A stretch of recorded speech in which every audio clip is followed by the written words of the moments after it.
شروع کرتا ہوں اللہ رب العزت کے پاک نام سے جس نے حضرت آدم علیہ الصلوۃ والسلام کو بغیر ماں باپ کے پیدا کیا۔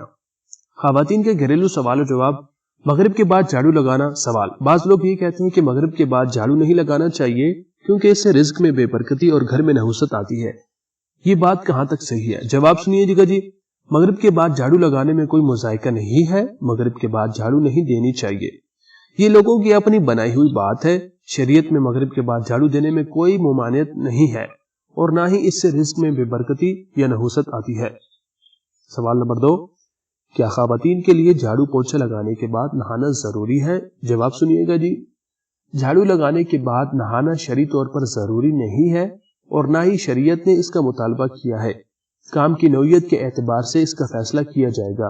اگر جھاڑو یا دیگر صفائی ستھرائی کا کام کرنے سے جسم پر گرد و غبار پڑ جائے یا پسینہ آ جائے تو فطرت اور طبیعت کا تقاضا ہے کہ نہا لیا جائے۔ شرع نے ایسی کوئی پابندی نہیں لگائی کہ ہر بار جب بھی صفائی ستھرائی کا کام کیا جائے تو لازماً نہائے، اور نہ ہی شریعت نے اس سے روکا ہے۔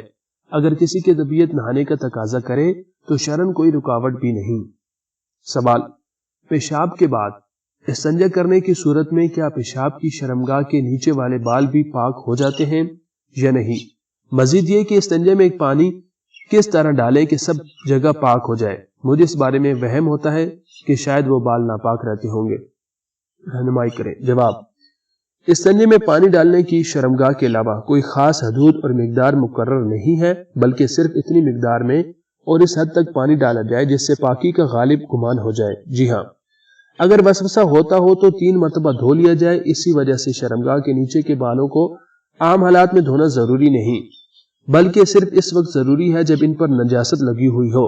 البتہ شک اور وہم کو دور کرنے کے لیے احتیاطاً دھونا درست ہے، تاہم بلا وجہ وہم اور وسوسوں میں مبتلا نہیں ہونا چاہیے۔ سوال، پیشاب کا قطرہ نکلنے سے وضو ٹوٹ جانا، حیض کا خون بند ہونے کے بعد دوبارہ جاری ہونے کا حکم۔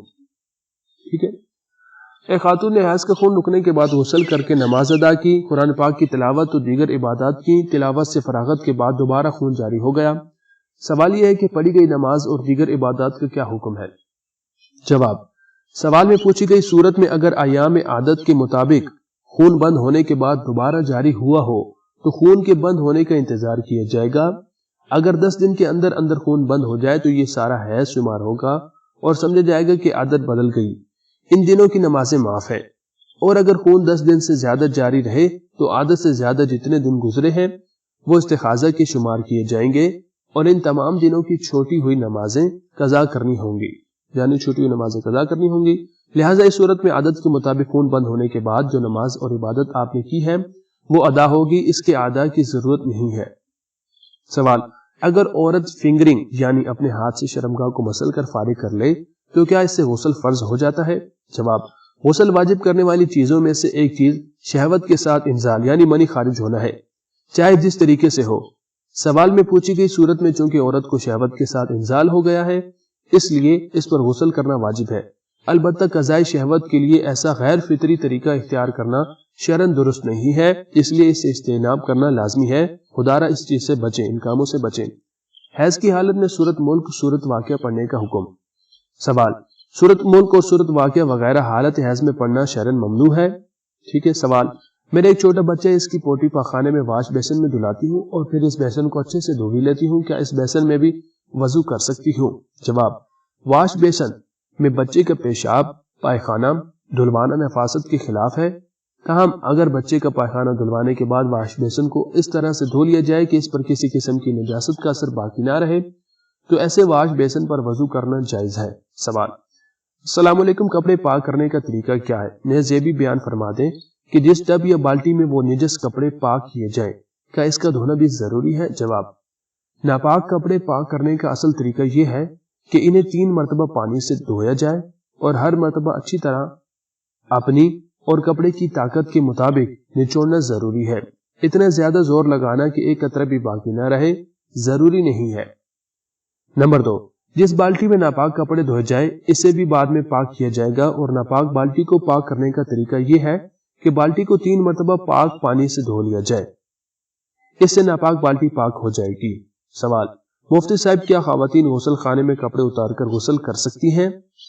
اس میں کوئی گناہ تو نہیں ہوگا؟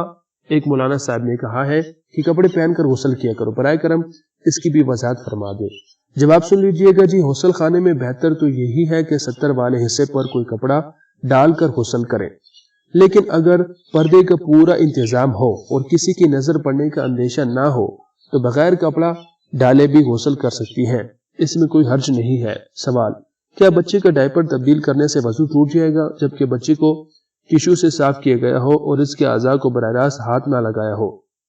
جواب: بچے کا ڈائپر تبدیل کرنے سے وضو نہیں ٹوٹتا ہے، البتہ اس دوران اگر ہاتھوں سے پر نجاست لگ جائے تو اسے دھونا ضروری ہے۔ امید کرتے ہیں کہ یہ چھوٹی سی کاوش آپ لوگوں کو پسند آئی ہوگی۔ السلام علیکم۔